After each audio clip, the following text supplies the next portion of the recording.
beautiful people, welcome to Celebrity Home. Anak ni na Katrina Halili at Chris Lawrence na si Katie inimbitahan na mag-perform sa isang event para sa autism awareness. Heartfelt thank you to the ASP Angels Walk team for inviting my Katie to be part of this meaningful event.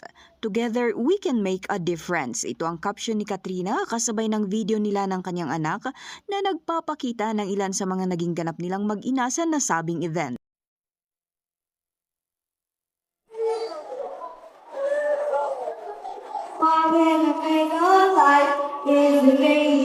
Love is a little, I don't know where you go, on to it alone and die. I don't know what love, bring me down, I want the money back, yeah.